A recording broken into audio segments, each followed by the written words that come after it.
మేము రాష్ట్రంలో పనిచేస్తున్న సివిల్ సప్లైలో పనిచేస్తున్న ఎండి ఆపరేటర్స్ దాంట్లో ఉన్నాము. సివిల్ సప్లైలో ఏం లేదు సార్, నిన్న జరిగిన కేబినెట్లో మన మంత్రివర్యులు నాదెండ్ల మనోహర్ గారు ప్లస్ ఈ కేబినెట్ మంత్రులందరూ కలిసి ఒక ఇది ఇచ్చారు సార్.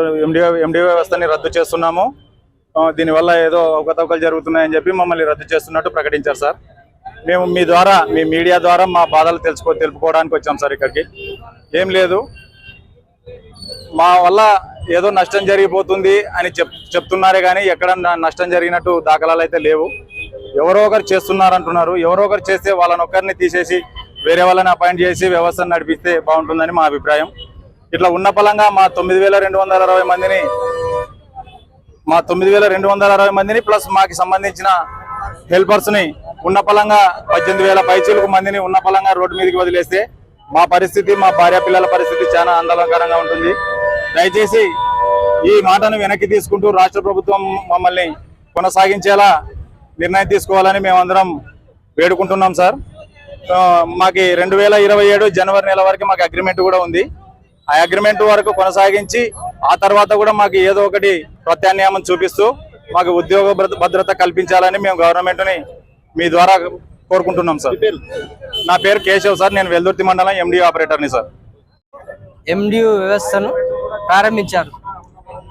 అప్పటి నుంచి ఇప్పటి వరకు ఇంటింటికి వెళ్ళి సరుకులు అందజేస్తున్నాం. వృద్ధులు కానీ వికలాంగులు కానీ బెడ్ పైన ఉన్న ప్రతి ఒక్కరికి ఇంటింటికి పోయి తంబే ఇచ్చి వాళ్ళకి సరుకులు ఇస్తున్నాం. ఈ వ్యవస్థ బాగుందని ప్రజలు మా వ్యవస్థనే కోరుకుంటున్నారు. ఇప్పటికి కూడా ఇంటింటికే సరుకులు రావాలి, మాకు ఇంటి దగ్గరికే రావాలా. మేము రేషన్ షాప్కి పోయి సరుకులు తీసుకునే పరిస్థితి లేదు. మేము వెళ్ళలేము, గంటలు అక్కడ నిలవలేము, మా చేత కాదు. ఇంటి దగ్గరకు వచ్చే విధానమే, ఇంటి వద్దకే నిత్యావసర సరుకులు పంపిణీనే బాగుందని చెప్పి ప్రజలు మెచ్చుకున్నారు. ఈ వ్యవస్థ వచ్చినప్పటి నుంచి నిత్యం పనిచేస్తూనే ఉన్నాము. మాకు మిగిలేదు దీంట్లో 9,000 రూపాయలు. 21,000 వస్తే పెట్రోల్కి 3,000 పోతుంది, హెల్పర్కి 5,000 పోతుంది, హమాలికి 1,000-2,000 పోతాయి. మిగతాది 8-9,000లో మేము 15 రోజులు ఏదో ఈ కష్టము నష్టము అన్నం నీళ్లు లేకోకుండా అంటే ఉదయం నుంచి రాత్రి వరకు కష్టపడితే మేము 9,000-8,000 సంపాదిస్తాం 15 రోజులకు గాను. దీంట్లో అంత కష్ట నష్టాలను కొడి తీర్చుకొని మేము పనిచేస్తున్నాం. కరోనా కష్టకాలంలో కూడా రెడ్ జోన్లలో కూడా మేము బియ్యం పంపిణీ చేసాం. అయితే ఏమైంది, ఈ వ్యవస్థ బాగుంది, ఎండి వ్యవస్థ మీరు కొనసాగించాలి, ప్రభుత్వం తీసుకున్న చర్యలు బాగున్నాయని గత ప్రభుత్వంలో మమ్మల్ని మెచ్చుకున్నారు. అంటే మేము కూడా మా కుటుంబాలను వదిలేసి రెడ్ జోన్లలో పనిచేసాము, డబుల్ తంబు వేయించాము, బియ్యం పంపిణీ చేసాం, మాస్కులు పెట్టుకొని మా ప్రాణాలను ఫలంగా పెట్టి ఆ రోజు బియ్యం పంపిణీ చేసాం. అంటే ఆ రోజు వ్యవస్థ బాగుంది, బాగా చేశారని. గత లాస్ట్ ఇయర్ లో 2024 సెప్టెంబర్లో కూడా ఈ ఎండి వ్యవస్థ బాగుంది. విజయవాడలో వరద బాధితులకు మాకు 3 జిల్లాల నుంచి మా ఎండి ఆపరేటర్లు హెల్పర్లు పోయి రాత్రనగా పగలనగా నిద్ర తిండి అన్ని మానేసి అందరికి వరద బాధితులకు అందరికీ నిత్యావసర సరుకులు అందించడంలో ఎంత పని చేశారంటే అంత పని చేశారు.